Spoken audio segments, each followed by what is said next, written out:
Podcasting from the beautiful state of Maine, welcome to another episode of the Learning from Leaders podcast, the show that focuses on identifying and developing the skills and behaviors that will inspire, empower, and compel others to follow your lead.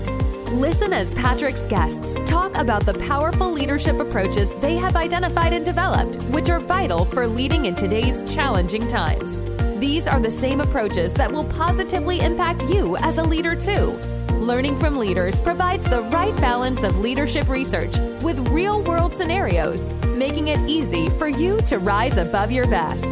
All right, let's start the show.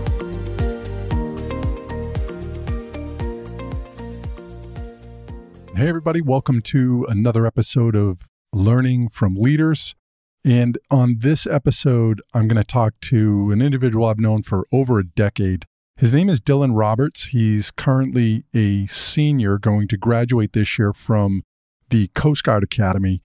I brought him on here to talk about his journey through some things that I didn't even know that he was going through at this time in his life. And it's around depression and suicide. And in this environment that we're in right now, I think it's so important, whether it's adolescents or adults, what are some of the things that we need to do to be having those conversations and developing the coping skills to be able to deal with some very difficult times. So whether you know somebody directly or you know somebody that is going through this, this impacts all of us. So I hope you stick around and listen to this inspiring conversation that I was able to have with Dylan. So let's get into it. Dylan, I want to thank you for being on the podcast today. This is one of those episodes that I think can never be told too many times. I know we're going to talk about some difficult things around suicidal ideation and depression and a lot of emotions. And I think it's so important right now because in the age that you're going to tell your story that it happened and there are so many kids that are going through struggles right now and so many parents, I would say, that are struggling as well with how to address this. Well, thanks for having me. It's a pleasure to be here, and it's a pleasure to share my story in hopes that it can help others. So currently, I'm a first-class cadet at the United States Coast Guard Academy. And for those of you that don't know, that's a senior. I'm less than 3 months away from graduating and commissioning as an officer in the United States Coast Guard. I graduated from Cape Elizabeth High School in 2016. In my senior year, I applied to the United States Coast Guard Academy. I received a conditional appointment pending a medical review. And later that year, in March of my senior year, I found out that I'm getting medically disqualified due to suicidal ideation and depression and mood disorder from an incident that happened when I was 14 years old. And basically, when I was 14, I attempted suicide. I tried to commit suicide. Fast forward, I spent a year of my life at Marion Military Institute in hopes to get a medical waiver to prove that the stigma of what happened when I was 14 years old isn't going to define me for the rest of my life. I applied to the Naval Academy and Merchant Marine Academy. I got both medically disqualified from there as well. And while at Marion, I got a temporary medical waiver to the Coast Guard Academy. So they said, you're accepted, but it's not permanent. You kind of still have to prove yourself. And then my freshman year, I did well. I made it through swap summer, which is the equivalent to boot camp. And this fall, we had commissioning physicals for graduation. And I got a full medical waiver for commissioning so that I can commission into the United States Coast Guard. So it's really just kind of a journey of my perseverance and trying to overcome the stigma of mental health and suicidal ideation and depression from things that happened when I was a teenager and in high school. Which that journey from the time you graduated from high school and then going through the Coast Guard Academy is a story in and of itself in terms of, I think, how you persevered and really didn't let this define who you are. For those that may not be seeing this in video that are just listening to the audio, I've had the pleasure of knowing Dylan for many years, I would say over a decade now, back to when you were in junior high.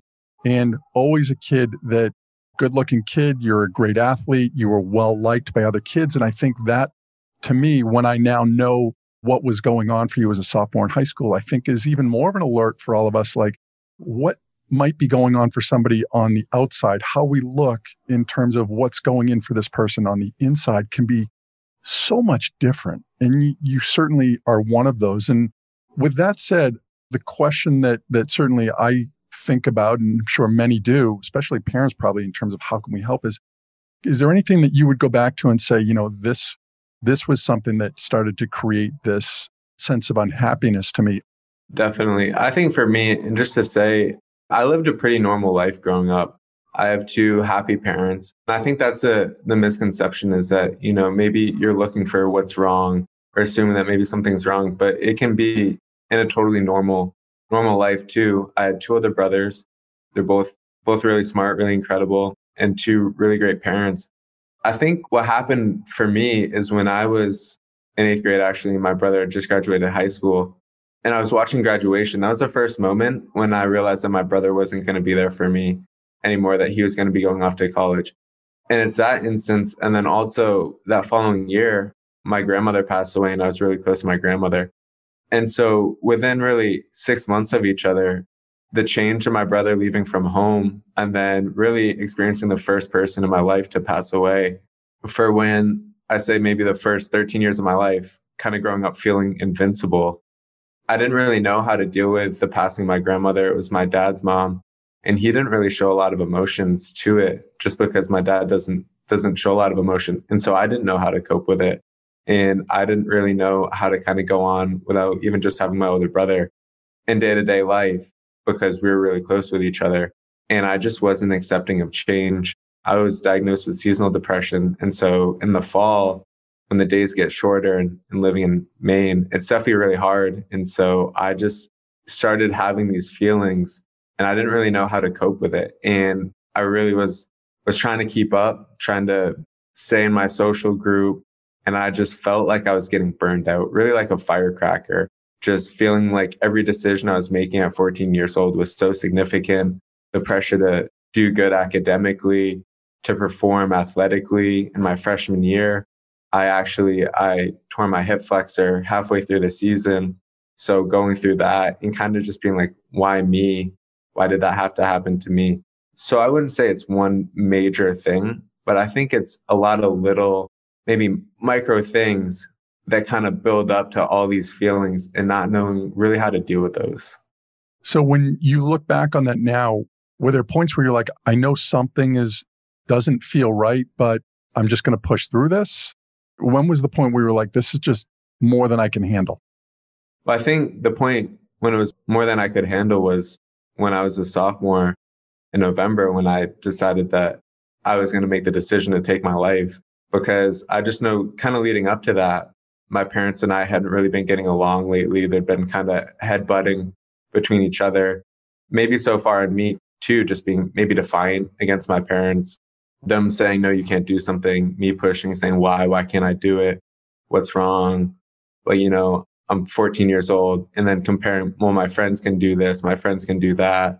And my parents laying down the law. And I just remember one night, my mom and I got in an argument and I went to my bedroom and I just said that I can't take this anymore. And that's when I made the decision that I wanted to take my life. And I was successful. My mom found me unconscious on the floor. I tried strangling myself. I tied knots around my neck and I tied multiple so that I knew I wouldn't be able to untie him before I went unconscious. And my mom thankfully found me because I texted my older brother and said, I love you. Thanks for all that you've done. And thanks for always being there for me. And I want to say that maybe he texted her, but she came in my room and that's where she found me laying on the floor unconscious. And then she called 911 and I went to the hospital. At the hospital, they basically said there's a voluntary program and that would be going to a psychiatric hospital, Spring Harbor. And it would be a really great opportunity to help with my depression and coping skills and really just a way to kind of take myself out of the elements I'd been in. So really, it was like a 2-week pause button. I want to say that most times teenagers and adolescents are in there for a month or more. I was only in there for 2 weeks, but it really allowed for time to pause, allowed for time to just stop and let me be myself. I didn't have my phone when I was in there, so there was no distractions. And I just began to learn coping skills. And I was with a bunch of other teenagers that felt the same way that I felt. And we just got to talk about it in roundtable discussions and then just learn and develop coping skills and just understand how to kind of deal with it. Is there any one thing that as you were in there, you were like, it really did start to create a shift for you? I think a lot of it was just the pressure that I was putting on myself. I think the relationship with my parents, because I'd never told my parents really, that I'm depressed, I want to kill myself. I just did it. And so it was learning to be able to have those conversations with my parents. And that came in time because we went to family therapy. Again, this was voluntary, but we knew that it was essential because it was what was going to help our family and help us, because there was definitely some communication gaps. And being the youngest of three, my mom and dad raised my older brother and then raised my middle brother. And then here's me, and they're trying the same techniques that worked for my two older brothers, and it's just not working. So thinking of a disc profile, we're not all the same personality types and you can't interact with us all the same way. So understanding that for my parents and understanding that for me, feeling comfortable to have conversations with my parents, because they visited me twice, I want to say, while I was there, and I got to talk to them. And that was kind of also the first time that I'd seen kind of the emotions from them. And that was something kind of new for me because my parents weren't one to show emotions. My mom told me growing up, she said, my job isn't to be your friend. My job is to be your parent and to raise you right and put you into this world as a gentleman. And so that kind of is just an example of my mom. And my dad isn't one to show emotions. He was a career firefighter, and, he just kind of got through things. He just got over it. That was just kind of how it was. And so to start to see my parents showing that emotion and showing that compassion towards me, felt that I could reciprocate it in the same way. You mentioned an interesting thing, your mom saying, I'm not here to be your friend. I'm here to be your parent and to sort of develop you. As you look back at that moment, how did that come across to you? Being told, I'm not your friend. I think it was hard because I think I wanted more from my mom to maybe have a closer relationship. But at the same time, I understood that when she did things, it was for my future. And I can't say that in the moment I understood that. But looking back now at 22 years old, I understand the things that my mom did and what she said to me and kind of the purpose behind it. Really, one of the biggest lessons that they taught me was that you're entitled to nothing, and things in life aren't just going to be given to you. And that was just something that I had a hard time with going to Cape Elizabeth, where my friends would be driving cars. Their parents would buy them a bunch of things. And I'd be like, Mom, well, my friends have a car. Why can't I have a car? And she would tell me to go out and work for it. But I didn't like that answer. And I think at the time, I wish that maybe she would have just been my friend. But I know that that would be kind of hard too, just because that's never been kind of the side of my mom. Even though I felt that growing up, maybe I was more of a mama's boy. And she just wanted to always do, and I guess look out for the best interest of me, whether I knew it or not. And it is hard, right? As parents, we're not given manuals on how to do this. You do the best you can. So I can certainly see that struggle of your mother wanting to say, look, I'm not your friend. I'm here for a bigger purpose, but not really that she didn't want to be close to you, but it's sort of the way it happened. As you look back on this now, were there signs or signals that you were trying to give to your parents or those around you to say, I'm really struggling right now? If you look back on it now, were there behaviors, things that you were doing that were ways for you to say, I need help? I want to say not really. And the reason why is because it's hard to tell somebody that you're struggling, especially now in this day and age. Everybody just wants to say, I'm okay, I'm good. How are you? Good, you? And it's that lack of depth. And I don't want to say that was a problem back then, but people are only willing to go to the depth that you're willing to go to. And I certainly didn't want to be the one going to that depth first. As the youngest of two other brothers and, having parents that were very stern, but very, I wouldn't say emotionless, but just in that facet, I didn't want to be the one to be like, hey, I'm struggling really hard right now. I think the only thing that I can think of is that I would just become defiant with my parents, maybe short-tempered, and just storm off if I didn't like something that they said, and just be like, whatever. I can't wait till I can get out of this house, or I can't wait till I can graduate. And looking back now, and especially in writing my book, Keep Pushing, a lot of the book is talking about just the reflection of how I wish I could have been closer to my parents and been more thankful for the lessons and the things that they did for me and the lessons that they gave to me. The next piece of this, when we talk about not wanting to talk about some of these things, Here you are, 2 weeks, you're gone, right out of your normal mix. What was that like for you going back to school? Because I'm sure there were a lot of questions around like, Dylan, where have you been? What's going on? How did you handle that? It was really hard. I remember the first day just walking back into school and feeling like all eyes were on me and really feeling anxiety. And I'd never been one to feel anxiety. And I felt so much anxiety. I felt my heart pounding because I didn't know what I was going to say when the first person asked me, where had you been? Where were you for the last 2 weeks? Because I was on sports teams. I was a part of a lot of formal and informal activities and clubs at school. I think the excuse I came up with was that I was on a hunting trip and that I didn't have phone service. And I completely lied to my friends. And until this past November, I didn't tell any of my closest friends what had happened to me. I did not want to be a part of that stigma of mental health. And I did not want people to think of me differently or think that I was weak because I did that. And so I didn't want to tell anyone. I didn't tell any of my teachers.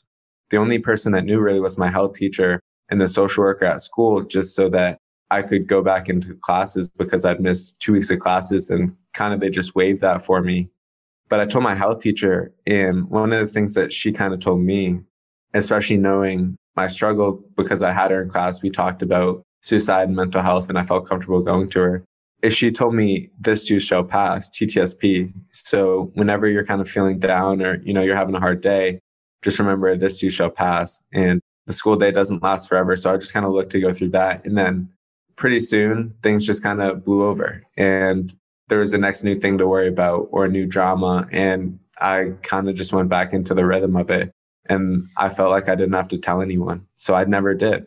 So was that sort of like your mantra too, in terms of one of your coping skills is just to be telling yourself, this too shall pass? Yes, most certainly. I still use it to this day, this too shall pass, because you're not going to be stuck in that moment forever. And there's going to be hard days since I was 14 years old.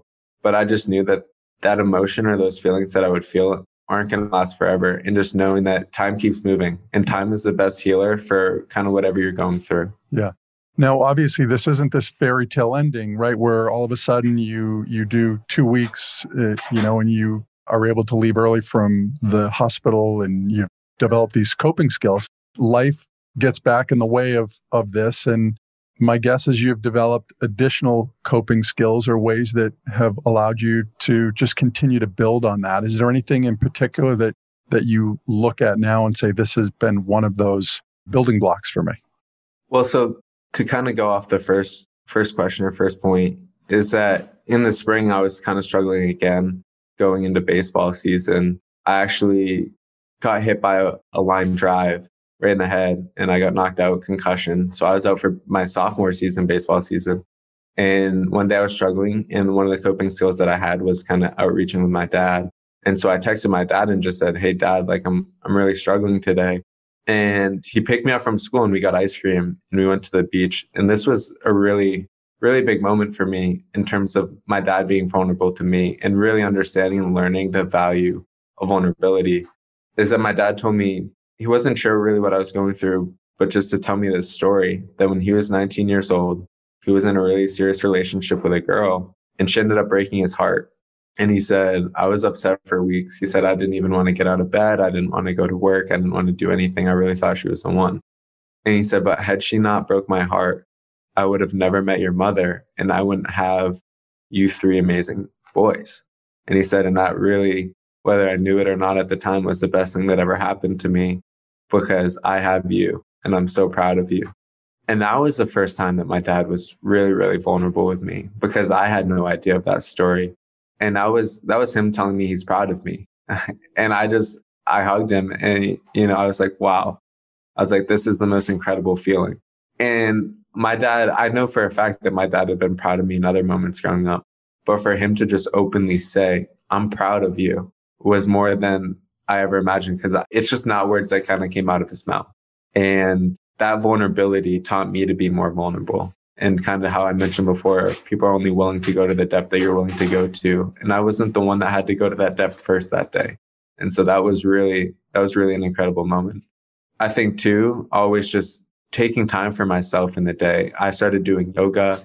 I like to work out a lot and I value nutrition and food and in just making sure that I'm eating well, drinking a lot of water, but also just getting myself out of an environment when I can feel myself kind of going downhill. And I could just be going to hang out with a friend or going to the gym and working out or just going for a walk. But if I feel myself kind of getting down on myself, just getting out and changing scenery. Yeah.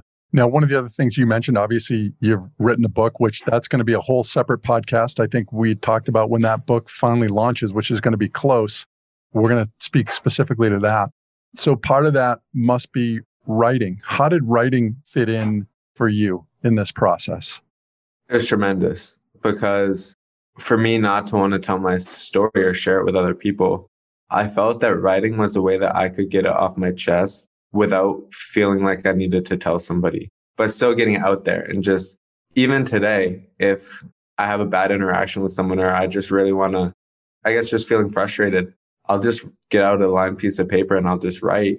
And I'm like, wow, I feel a lot better now. And then I'll crumple it up and I'll throw it away just because it's a way for me to express myself, even if it's just to myself.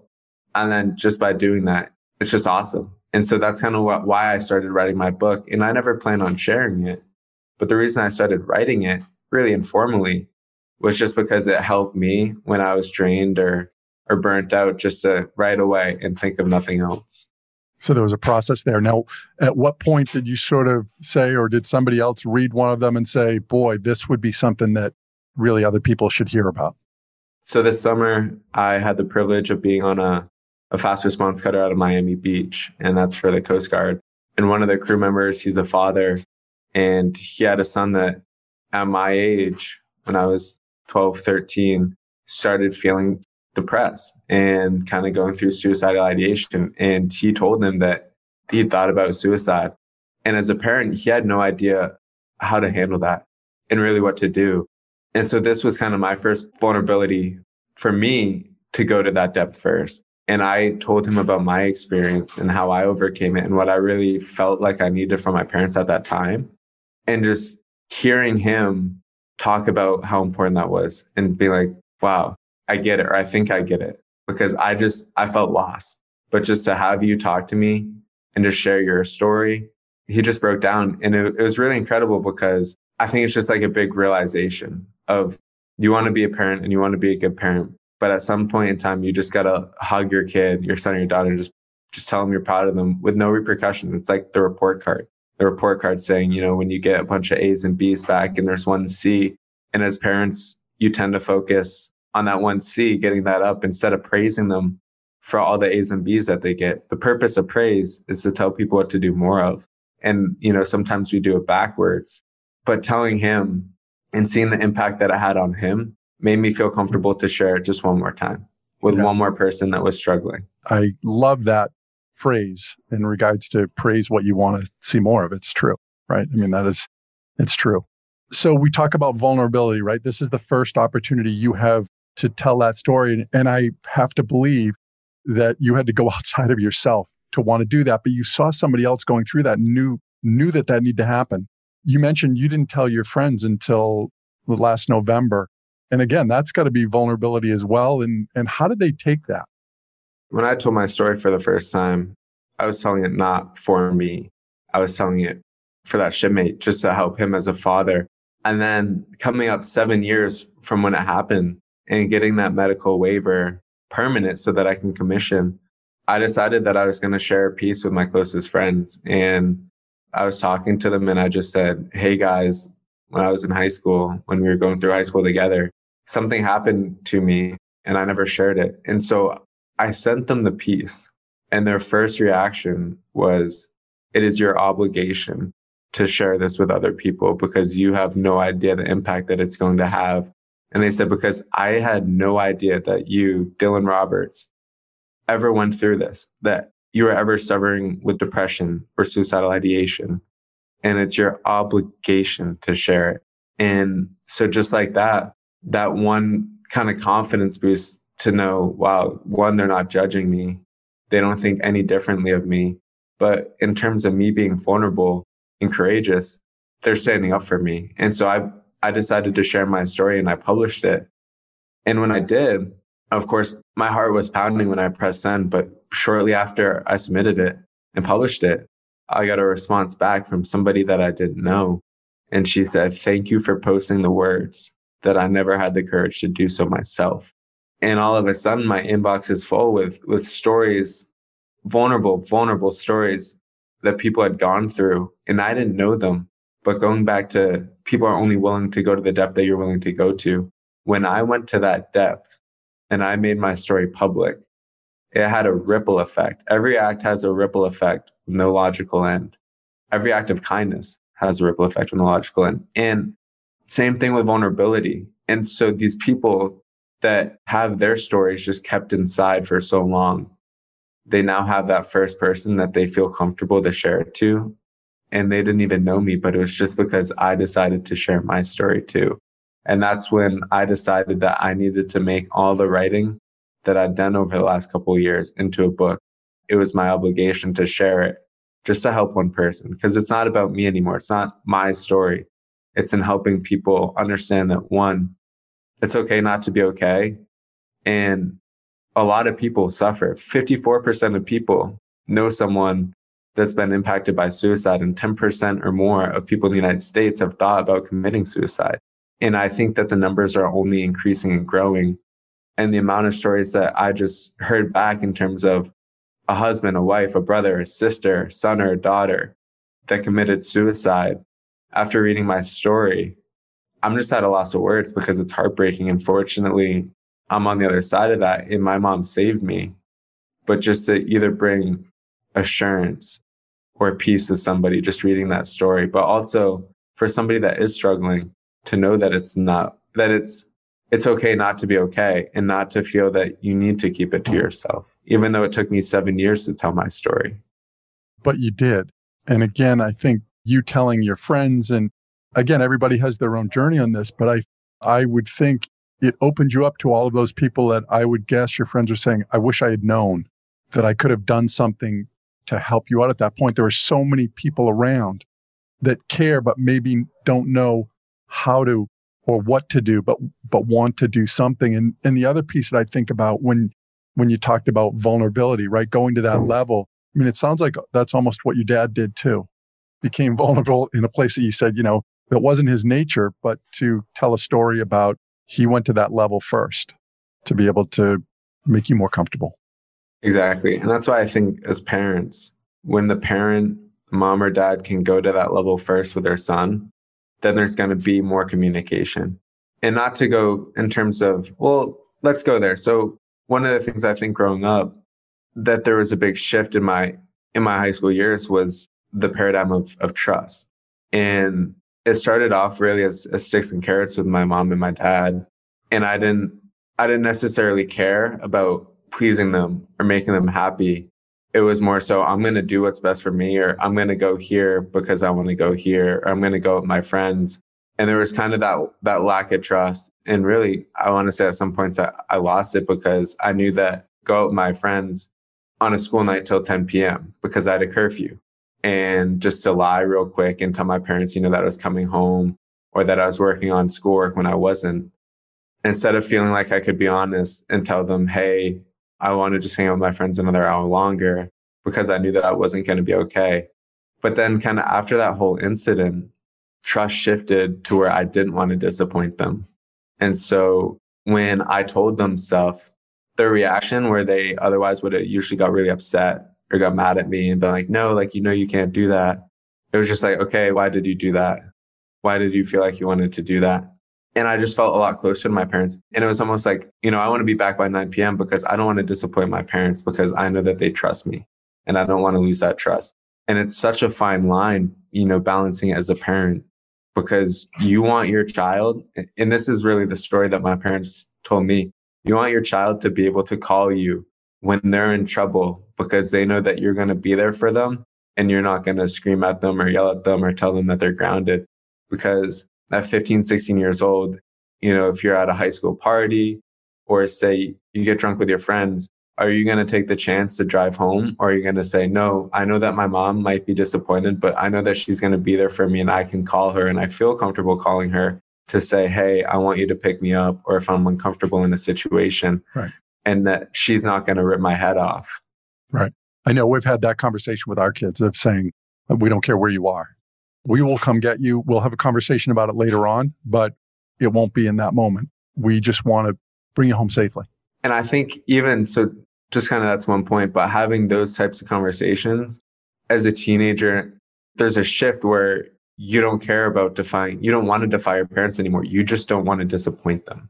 Because again, when my dad told me he was proud of me, when he tells me he's proud of me on the baseball field, it makes me want to work that much harder because there's nothing more that a child wants than the praise of their parents. My parents, when I got their praise, that was the best thing I could have ever asked for. Yeah. Isn't it interesting? Somebody being angry with you does not have the same sting as somebody that says they're disappointed in you. It hits on such a deeper level, disappointment versus just somebody angry and yelling at you. It's definitely. As we sort of wrap things up here, Dylan, two thoughts come to mind. Is one, if there are younger kids that may be listening to this that are struggling, what would you recommend to them? I would say don't worry about fitting in. I think it's better sometimes to stand out than fit in. I think there's so much pressure nowadays to fit in, to stay up with the latest fashion. Second, you don't need to have it all figured out. I think that was one of the things too, kind of comparing myself to others, feeling that maybe somebody else had it more together than I did. And that would really get to me. And I would say, well, what am I going to make in my life?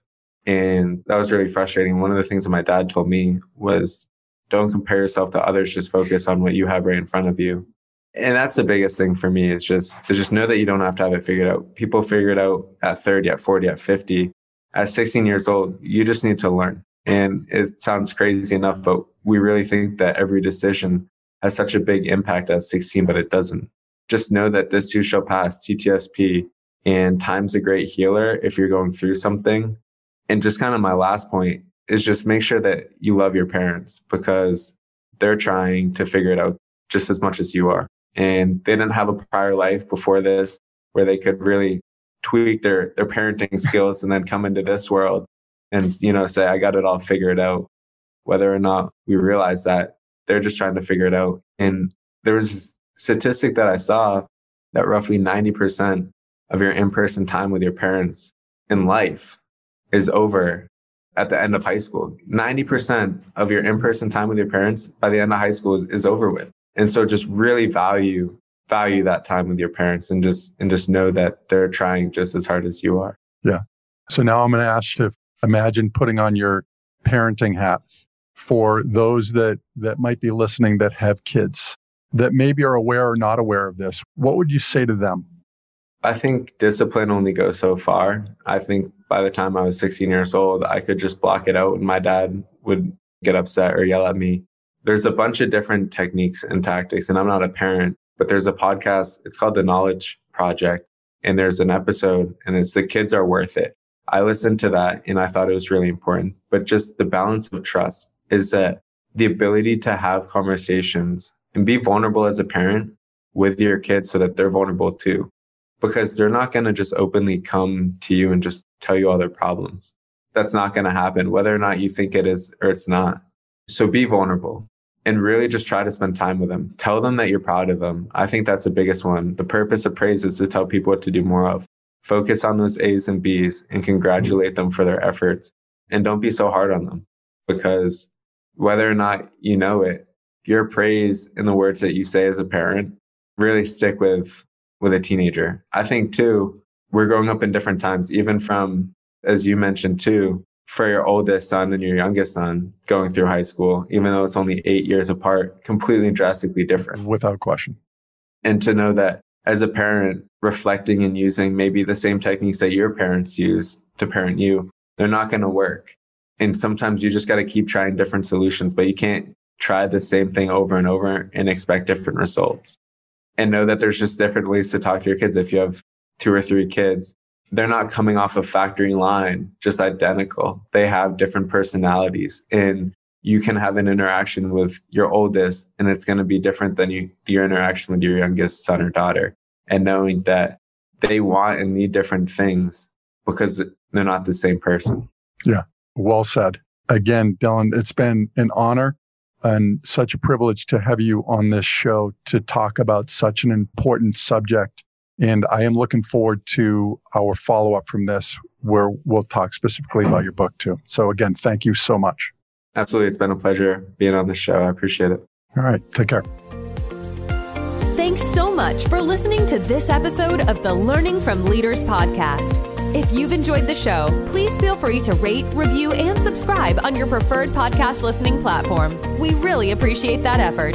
Until next time, keep rising above your best as a leader.